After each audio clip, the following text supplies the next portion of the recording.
मैं हूँ आपका बायोलॉजी टीचर कैलाशंगी। जैसे कि आज हमारा टॉपिक है हाइपोथेसिस। इससे पहले हम पढ़ रहे थे कि बायोलॉजिकल मेथड क्या है, व्हाट इज बायोलॉजिकल मेथड और उसको हम सॉल्व कैसे करते हैं। ओके, सो ये हमारा दूसरा चैप्टर है क्लास 9 की बायोलॉजी का, और इसमें हमने स्टेप्स पढ़े थे। सबसे पहले हमने पढ़ा था कोई भी हमारे पास कोई भी प्रॉब्लम है, ओके, तो उसको हम सबसे पहले उसका क्या करेंगे, रिकॉग्निशन करेंगे। और उनके बाद हमने पढ़ा था कि रिकॉग्निशन यानी कि उनकी तशखीस करना, उनकी जांच पड़ताल करना। और उनके बाद जो हमारा दूसरा जो स्टेप था वो हमारे पास था ऑब्जर्वेशन क्या है। कोई भी बायोलॉजिकल प्रॉब्लम आता है तो सबसे पहले हम उनका रिकॉग्निशन कहते हैं, तशखीस करते हैं। उसके बाद हम उस चीज़ का ऑब्जर्वेशन करते हैं, क्योंकि बायोलॉजिकल प्रॉब्लम कोई भी प्रॉब्लम है जो जानदार की जो भी बॉडी है उनके मुतल्लिक हो, जानदार चीज़ें जो भी एशिया हैं उनके मुतल्लिक हो, तो उस प्रॉब्लम को हम कहते हैं बायोलॉजिकल प्रॉब्लम।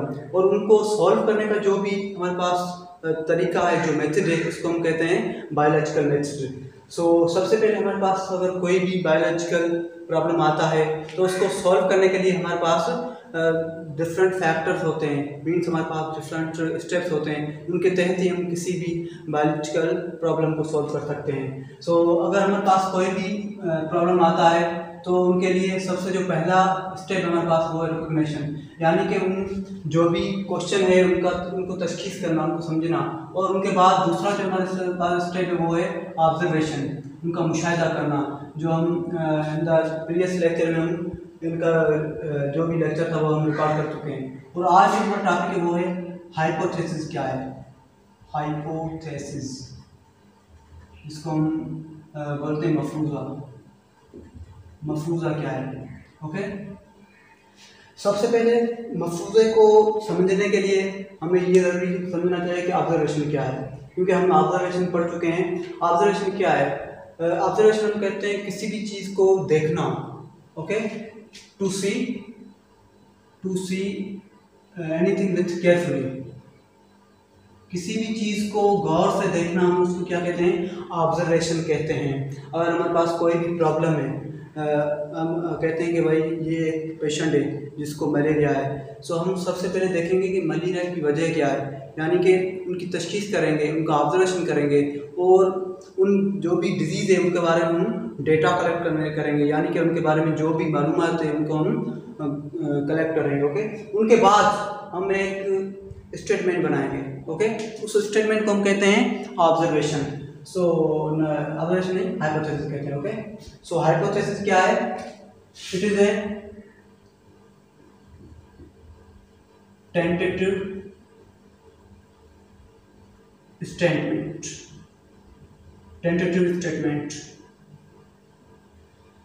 हम बोलते हैं कि हाइपोथेसिस एक ख्याली पुलाव है, एक ऐसी स्टेटमेंट है जो मे बी रॉन्ग भी हो सकती है, मे बी राइट भी हो सकती है। ओके, अच्छा, जैसे कि हमारे बायोलॉजी बुक में एक मिसाल है कि मलेरिया, अगर मलेरिया की जो डिजीज़ है वो किसी भी आदमी को होती है, सो सबसे पहले उनका हम ऑब्जर्वेशन करते हैं, मुशाहिदा करते हैं। अच्छा, हमने उनका हल निकाला कि हम एक बात करते हैं कि भाई प्लाज्मोडियम है वो मलेरिया की वजह है, उनका हम सबसे पहले ऑब्जर्वेशन करते हैं। ओके, सो उनके बाद हम सिर्फ एक दुका बनाएंगे, यानी कि एक ख्याली पुला बनाएंगे। हम कहेंगे भाई कि मलेरिया की जो वजह है वो क्या है, प्लाज्मोडियम है। अच्छा, ये जो हमने जो भी स्टेटमेंट यानी कि जो भी बात की है वो एक्यूरेट नहीं है, यानी कि वो करेक्ट नहीं है। इसको हम कह सकते हैं मे बी इट इज जो भी हमने बात बोली है वो मे बी राइट हो सकती है, मे बी राइट, और मे बी रॉन्ग भी हो सकती है, मे बी रॉन्ग भी हो सकती है। क्योंकि ये हमने एक हाइपोथेसिस बनाई है, एक ख्याली पुला है, सो इनको हम कह सकते हैं ये क्या है, एक टेंटेटिव स्टेटमेंट है, यानी कि एक ख्याली बात है, एक दुका है। ओके, सो सबसे पहले अगर हम कोई भी हाइपोथेसिस बनाते हैं तो उनके लिए हमारे पास कुछ पॉइंट्स होने चाहिए। उस हाइपोथेसिस के लिए कुछ पॉइंट होने चाहिए। सबसे पहले कि जो भी हम हाइपोथेसिस बना रहे हैं वो सबसे पहले क्या हो, टेस्टेबल हो, क्योंकि एक ऐसा हाइपोथेसिस बनाएंगे जिसको हम चकास कर सकें, जिसको आगे हम रीचेक कर सकें, टेस्टेबल हो, और वो क्या हो, एग्रीमेंट विथ ऑब्जर्व। और जो भी हमने हाइपोथेसिस बनाई है, यानी जो भी हमने एक स्टेटमेंट बनाई है, वो हम ऑब्जर्वेशन के बुनियाद पे बनाएंगे। यानी कि जो हमारा ऑब्जर्वेशन है उनके बुनियाद पे ही हम जो भी स्टेटमेंट बनाएंगे वो होगी, यानी कि एग्रीमेंट विथ ऑब्जर्व। ओके, और उसके बाद हम पढ़ेंगे कि हाइपोथेसिस हैं उनके एग्जाम कितने हैं। सो हमारे पास हाइपोथेसिस दो एग्जाम के होते हैं, एक होते हैं इंडक्टिव हाइपोथेसिस और दूसरे होते हैं डिडक्टिव हाइपोथेसिस। ओके, अच्छा, अब हम पढ़ेंगे कि हाइपोथेसिस की एग्जाम दो है, एक इंडक्टिव होता है और दूसरा डिडक्टिव। इंडक्टिव किसको कहते हैं और डिडक्टिव हाइपोथेसिस किसको कहते हैं। ओके, इंडक्टिव ऐसा हाइपोथेसिस जिसमें हम किसी भी चीज़ का जायजा लें, वो एक